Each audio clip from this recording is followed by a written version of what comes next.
Então vamos para a última etapa aqui dessa aula 3, parte de princípios de tratamento de dentes impactados, o capítulo 9 do Rupp, né, Peterson. Então o sumário básico aquele, então as indicações para remoção de dentes impactados, a gente já tinha comentado, e as contraindicações, que são os extremos de idade, condições médicas comprometidas. Sistema de classificação para impactação de terceiros molares mandibulares. Isso aqui é legal a gente saber. Já faz, eu acho que um tempinho que não cai questão de classificação de angulação, Pelve Gregory. Está na hora de cair esse ano e a gente acertar. Então a angulação, ela vai determinar a dificuldade de extração.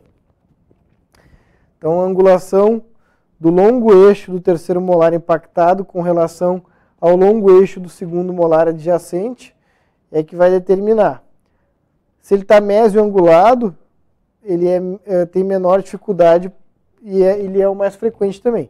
Então aqui, por ordem de dificuldade, o mesioangulado é o mais fácil de remover. O horizontal, o longo eixo do terceiro molar é perpendicular ao segundo molar. O vertical, o longo eixo do dente impactado, ocorre paralelo ao longo eixo do segundo molar. E é a segunda mais frequente, então a mais frequente é o mesioangulado, a segunda é vertical.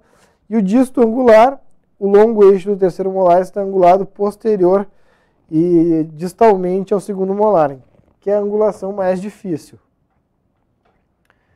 É só a gente imaginar os ângulos de saída aqui do dente, né? Então, em relação ao segundo molar, vertical, disto, quando ele está mais relacionado ao ramo, então o ângulo de saída dele provavelmente vai ter que se fazer uma osteotomia mais profunda. A relação com a borda anterior do ramo, então ela vai determinar a classificação de Pelve Gregory, classe 1, 2 e 3, que é em relação à borda. E é baseado na quantidade de dente que está impactado, que está coberto com o osso do ramo mandibular. Então, a classe 1, o diâmetro mesiodistal da coroa, vai estar completamente anterior à borda anterior do ramo da mandíbula. A classe 2, o dente vai estar posicionado posteriormente, de forma que metade dessa porção da coroa vai estar sobre o ramo. E classe 3, o dente é localizado completamente dentro do ramo mandibular.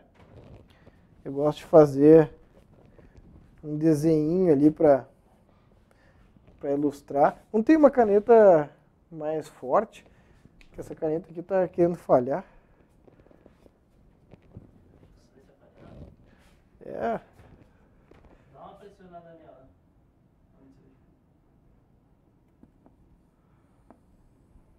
Tá, agora foi.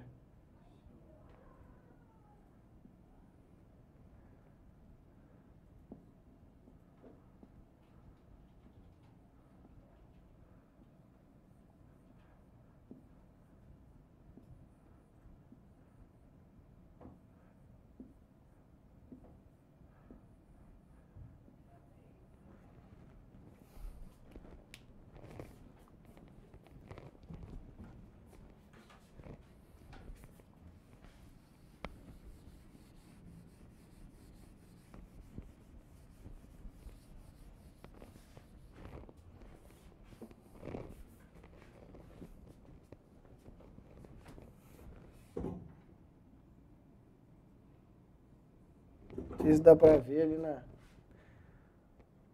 na imagem.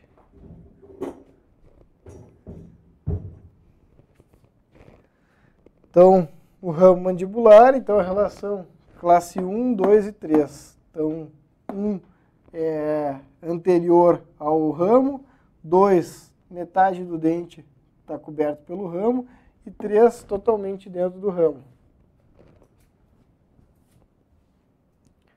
Aí, em relação ao plano oclusal, que é denominado classificação A, B e C de Pelve Gregory. Então, a profundidade do dente impactado comparado à altura do segundo molar adjacente. O grau de dificuldade é medido pela espessura de osso de recobrimento. Aí nós vamos ter ali...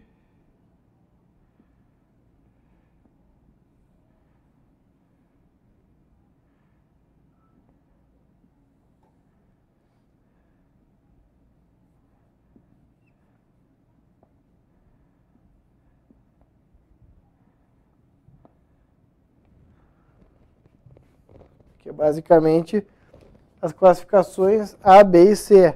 Então, A é uma classificação em que a superfície oclusal do dente impactado é no nível ou próximo ao nível do plano oclusal do segundo molar.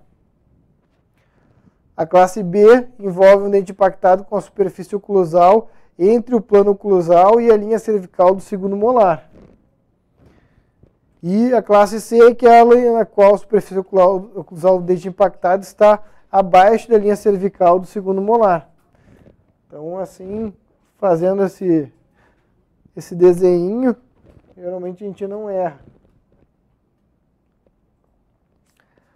CADAR 2010. Segundo a classificação de Pell e Gregory, a localização dos terceiros molares inferiores, quanto à sua profundidade relativa dentro do osso, é chamada de posição, inclinação, classe ou verticalização.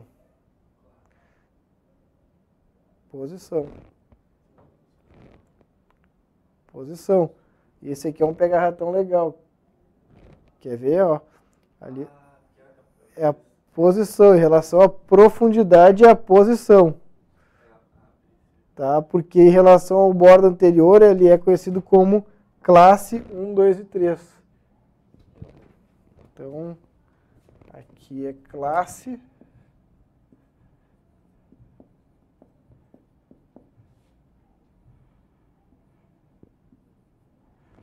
E aqui é posição.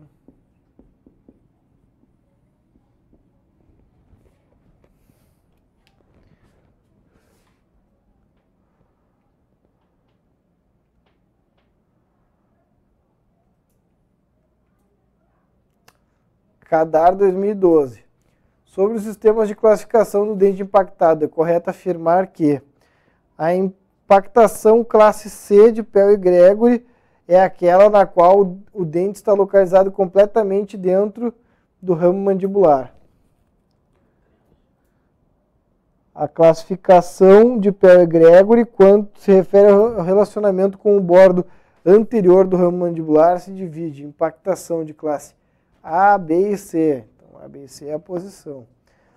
C. A impactação de classe 1 de Pell e Gregory é aquela na qual o diâmetro mesodistal da coroa está completamente à frente do bordo anterior do ramo mandibular. D. A impactação classe B de Pell e Gregory é aquela na qual a superfície oclusal do dente impactado está no nível próximo ao nível do plano oclusal do segundo molar. Então, a letra certa é a letra C. CADAR 2010, o terceiro molar inferior com maior grau de dificuldade de extração é posição B2, posição C3, dígito angular, então é esse daí.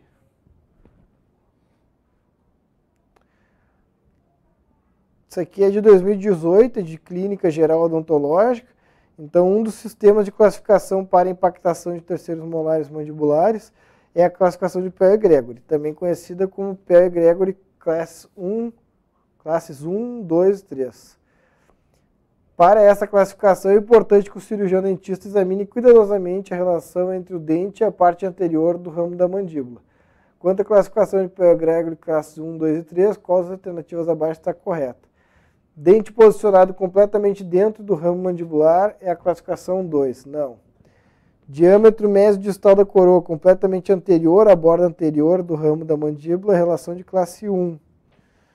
Diâmetro vestíbulo lingual da coroa completamente posterior à borda anterior. Não. Classificação de Pell e Gregory é o sistema de classificação mais comum em relação ao planejamento para exodontia de terceiros molares mandibulares. Então, B.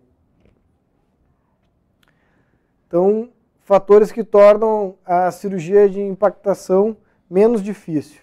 Então, ali a gente já estava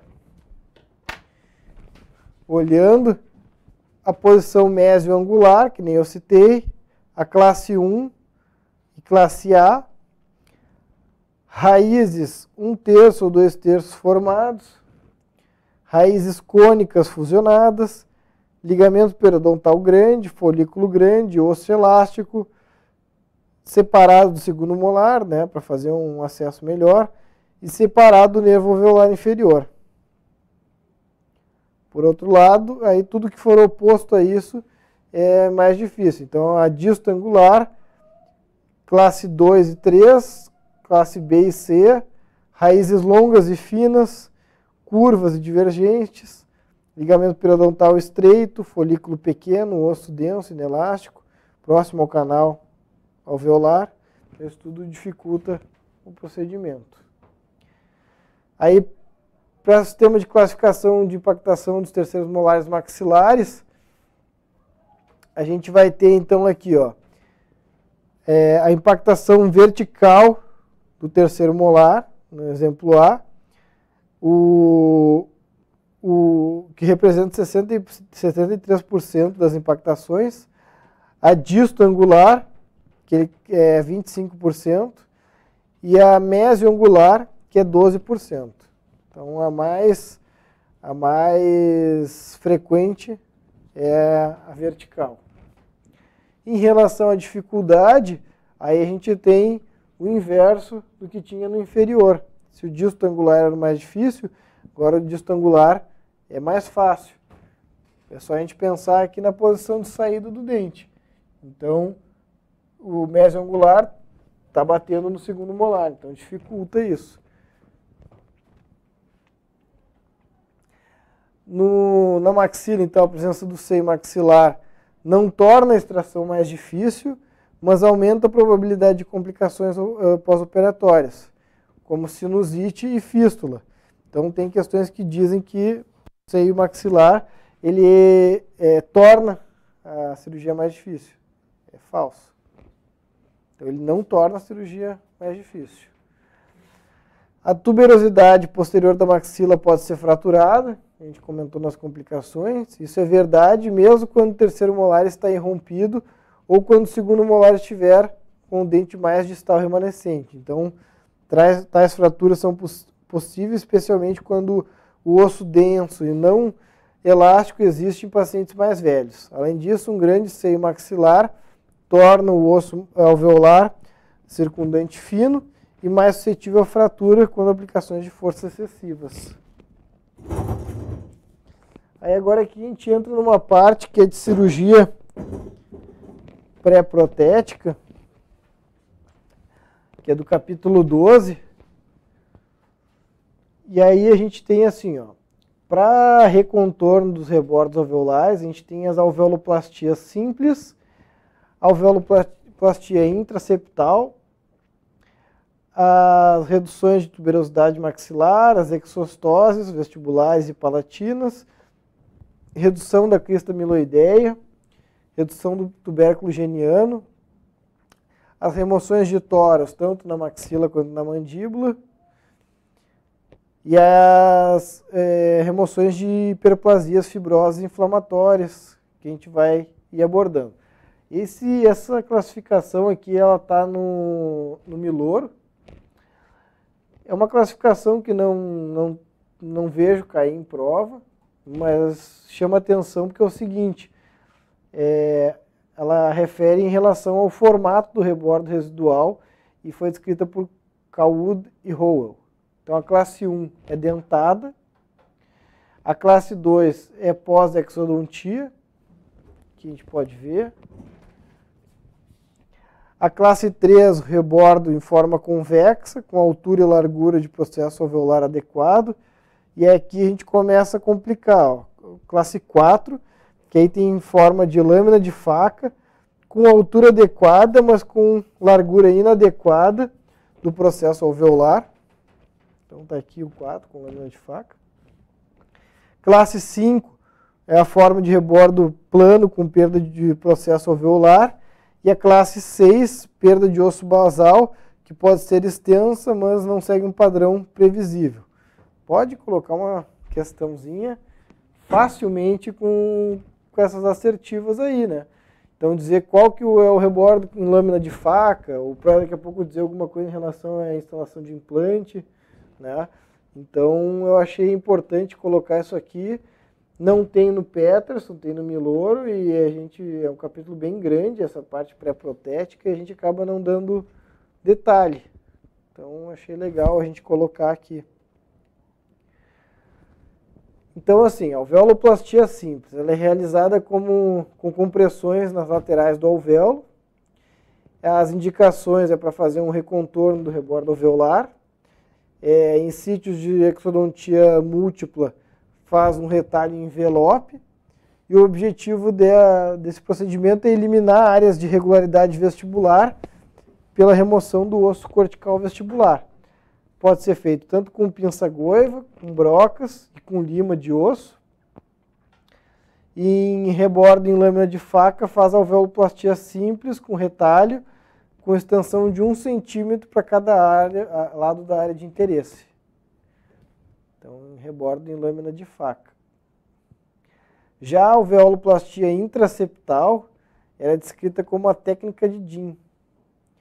Então, a técnica se baseia na remoção de osso intraseptal e o reposicionamento do osso cortical vestibular em vez da remoção de extensivas áreas regulares da cortical vestibular.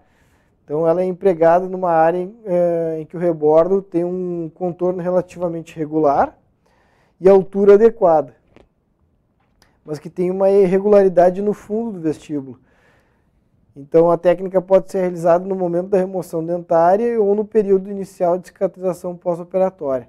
Essa indicação aqui, que é quando se tem um contorno regular e altura adequada e o fundo de vestíbulo irregular, é importante para a gente saber a indicação da técnica intraseptal, que tem enunciado de questão que coloca exatamente essas condições aí para a indicação.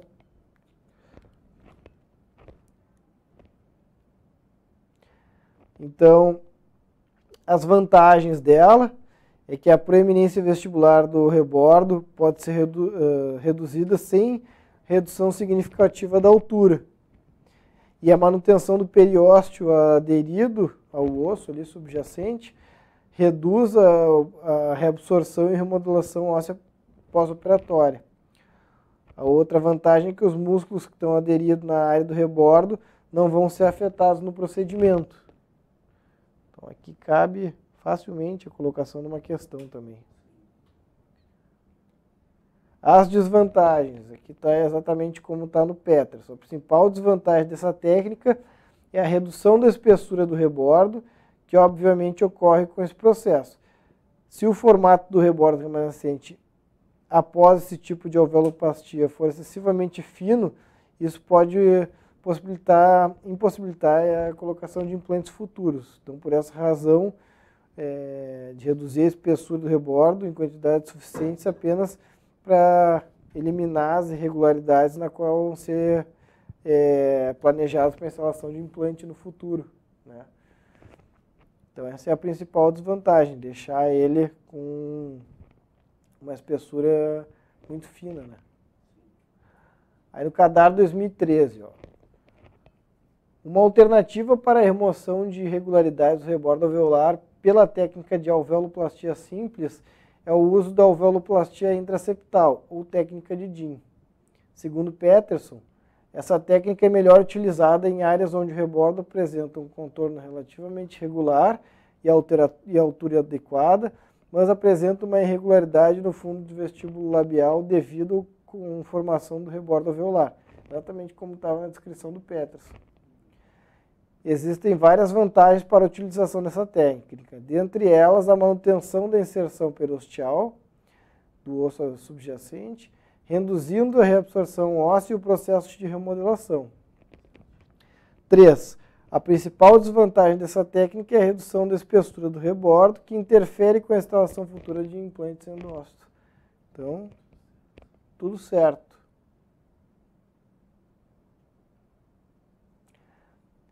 A redução da tuberosidade maxilar, que é o tecido duro no caso, não o mole. As indicações é para o recontorno de áreas de tuberosidade maxilar, para remover irregularidades do rebordo. E aí, criar espaço interarcos, adequado para a confecção de prótese. E se ocorrer perfuração ampla do seio com a perfuração de membrana, recomenda-se o uso de amoxicilina e descongestionante pós-operatório. Então, a indicação básica dela é para aumentar o espaço interarcos. As exostoses vestibulares e irregularidades excessivas, então as protuberâncias ósseas excessivas e as áreas de irregularidade são mais comuns na maxila do que na mandíbula. É importante marcar aí. Acho que tem na apostila, né? A redução da crista amiloideia, uma das áreas que mais comumente interfere na adaptação adequada de uma prótese mandibular, é a área da crista amiloideia. Então, além da crista óssea ser recoberta por um tecido mole fino e facilmente lesionável, a inserção muscular nessa área frequentemente é responsável pelo deslocamento da prótese, que ela acaba interferindo ali. Então, aqui tem a imagem exatamente ali onde tem que fazer a redução. Então, aqui é uma vista transversal, é a região posterior ali, a linha oblíqua externa, né, que forma a inserção dela aqui no rebordo. Aí o que são feitos? São feitas incisões na crista, para fazer uma exposição aqui da face lingual, e aí faz a remoção da crista amiloideia ali com um descolador. E aqui também usa uma pinça goiva, né, mas vai lá bem para a região de fundo do vestido, do assoalho ali, né.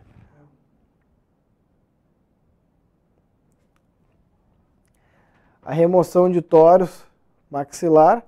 Então, as maiores complicações de remoção do tórax maxilar é formação de hematoma pós-operatório, fratura ou perfuração do assoalho da cavidade nasal e necrose do retalho. Tinha uma questãozinha, acho que eu não coloquei ela, que era sobre isso.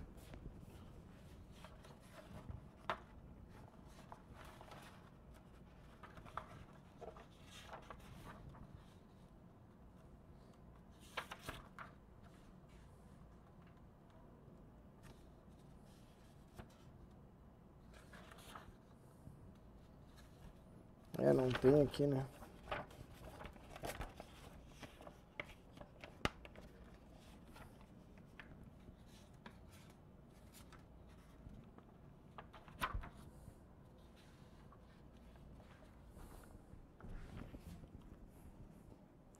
Tá, então essas aqui são as maiores complicações. Formação de hematoma pós-operatório, perfuração do assoalho e necrose do retalho. No tórax mandibular, o tórax mandibular são protuberâncias ósseas na face lingual da mandíbula, que geralmente ocorrem na região de pré-molar. Aí aqui nós temos as vestibuloplastias, que é a vestibuloplastia submucosa, que ela é descrita por Obwegeser. A indicação é para estender o tecido do rebordo alveolar inserido na maxila. É um procedimento útil em pacientes que sofrem de reabsorção do rebordo alveolar, com invasão das inserções da crista do rebordo, e ela é ideal quando o restante da maxila é anatomicamente favorável à reconstrução protética. Então, os requisitos para a confecção tem que ter um comprimento adequado de mucosa, que deve estar disponível para que seja bem sucedida, e a ausência de distorções ou inversões do lábio superior. A vestibuloplastia maxilar é quando a vestibuloplastia submucosa é contraindicada. Então, a mucosa pediculada do lábio superior pode ser reposicionada na profundidade do vestíbulo em modo supraperiosteal. Aí nós temos o lip switch, que é a vestibuloplastia com retalho transposicional. Os requisitos é a adequada altura na região anterior da mandíbula, 15 milímetros. Isso aí é legal anotar. E a profundidade vestibular inadequada. As desvantagens são resultados imprevisíveis, cicatrizes e possibilidade de uma recidiva. Aqui a cicatriz é geralmente uma complicação que acontece como desvantagem. O aumento maxilar, então, quando a reabsorção intensa resulta em cristas gravemente atróficas, que daí são aquela classificação, ó, de 4 a 6. Aí então é indicado um aumento. Aí pode cair uma questãozinha assim, quando que é indicado o aumento maxilar. Em maxilas atróficas. É a classificação daquela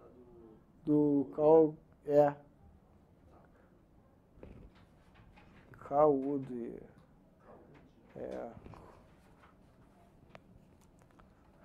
Aí, para o aumento maxilar, nós temos algumas técnicas, que é os enxertos on-lay, os enxertos interposicionais e os in-lay, que são os procedimentos de escolha para aumentar essa dimensão. Aí, como os enxertos aposicionais, as indicações é perda de um adequado formato da abóboda palatina, reabsorções severas do rebordo maxilar.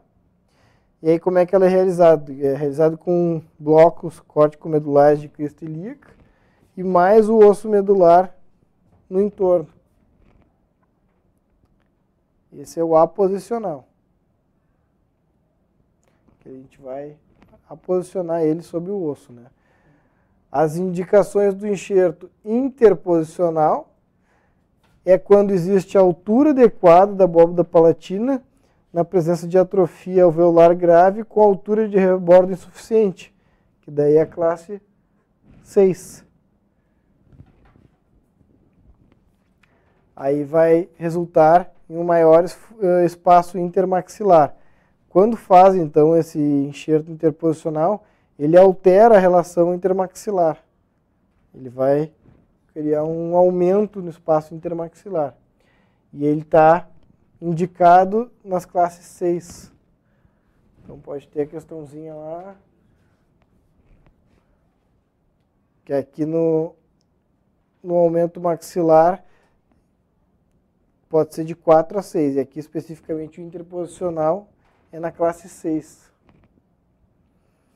Então o método envolve uma osteotomia Lefort 1, com discrepâncias esqueléticas verdadeiras entre maxila e mandíbula, pode ser corrigido no momento da cirurgia. As vantagens: mantém o suprimento sanguíneo e ele é mais previsível e tem menos reabsorção. Promove um aumento vertical, transversal e anteroposterior, por isso que ele tem um aumento no espaço intermaxilar. E os on-lay são, a indicação é perda da crista alveolar e abóboda palatina classe 5. Então, se tiver a questão lá, classe 6 é o interposicional e classe 5 o on-lay. O enxerto in-lay, que é a técnica de elevação do assoalho sinusal, sinus lift, que é a maxila atrófica posterior.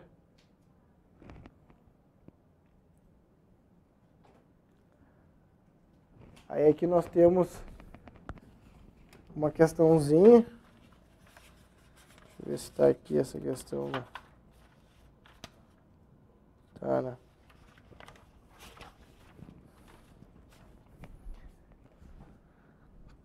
CADAR 2014. A reabsorção severa do rebordo alveolar da maxila apresenta significativo desafio para a reconstrução protética da dentição. Em relação aos enxertos ósseos para aumento da maxila, informe se é verdadeiro ou falso o que se afirma abaixo. A seguir, assinale a alternativa que apresenta a sequência correta. O enxerto ósseo aposicional maxilar é indicado... Puta, não pegou nenhum acento aí, né? Ele corrigiu alguma coisa. O enxerto ósseo aposicional maxilar é indicado quando há uma reabsorção severa do alvéolo, como resultado da ausência clínica do rebordo alveolar e perda de uma adequada forma da abóbada palatina. Então, o aposicional é esse aí. O enxerto ósseo interposicional maxilar promove resultados estáveis e previsíveis. Sim, comentei ali no slide anterior. O enxerto ósseo interposicional na maxila é indicado em caso de maxila muito deficiente, onde a abóbada palatina é encontrada com formato adequado, mas a altura do rebordo é insuficiente. Exatamente. As discrepâncias antero-posterior e transversal entre maxila e mandíbula podem ser corrigidas com a técnica de enxerto maxilar interposicional. Então, aqui estão todas verdadeiras. Essa é uma questãozinha que serve para a gente revisar o estudo, né? Nossa, eu...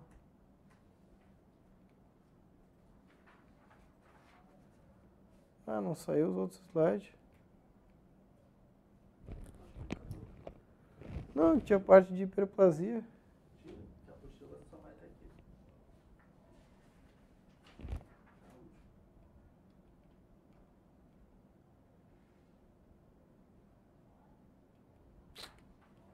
Deve ter... Pois é.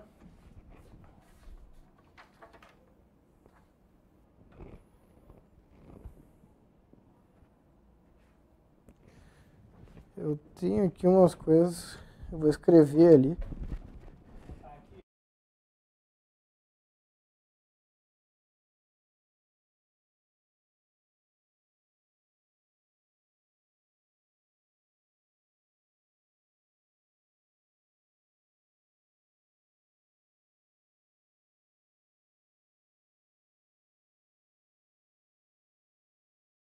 Eu vou escrever aqui.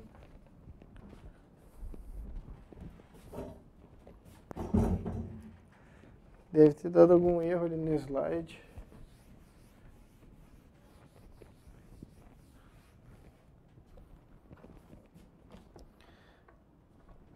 Tá, então aqui... então... Vou fazer assim...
Essa caneta tá muito ruim. Deixa eu ver se ela tá carregando. Dá uma pressionada nela.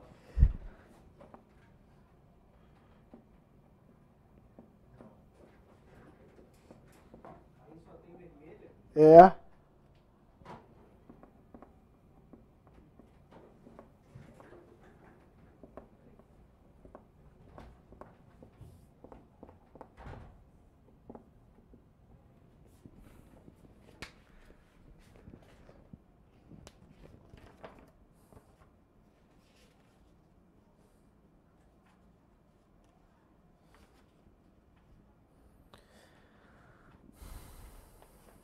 Mas eu vou escrever tudo aqui, velho.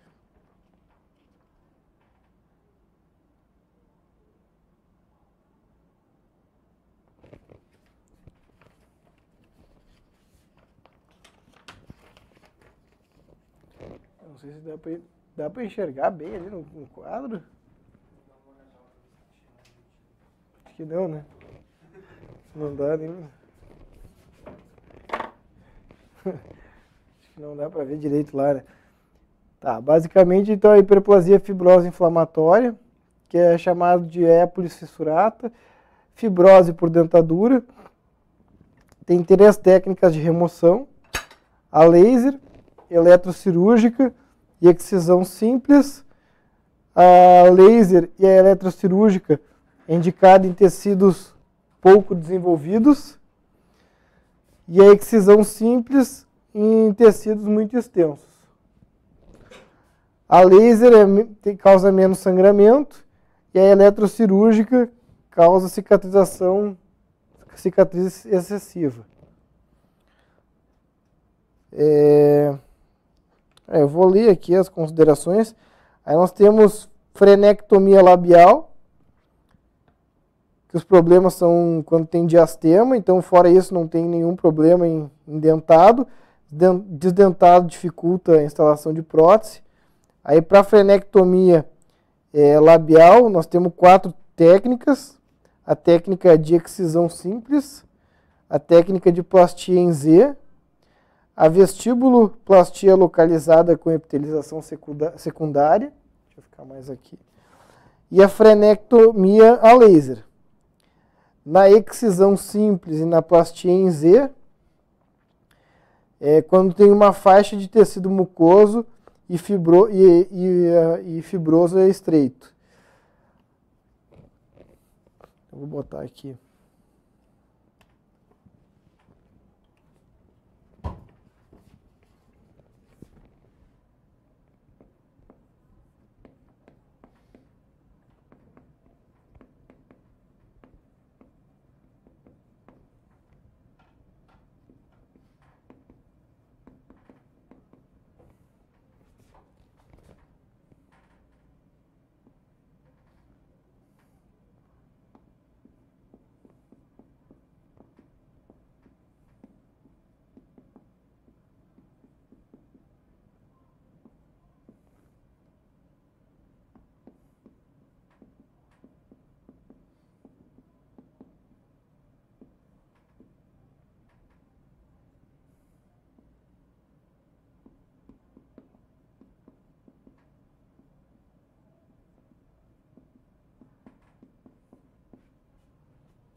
Bom, então aqui para finalizar, então a parte de frenectomia labial, ela tem 4 técnicas, uma excisão simples, a plastia em Z, a vestibuloplastia localizada com epitelização secundária e a laser.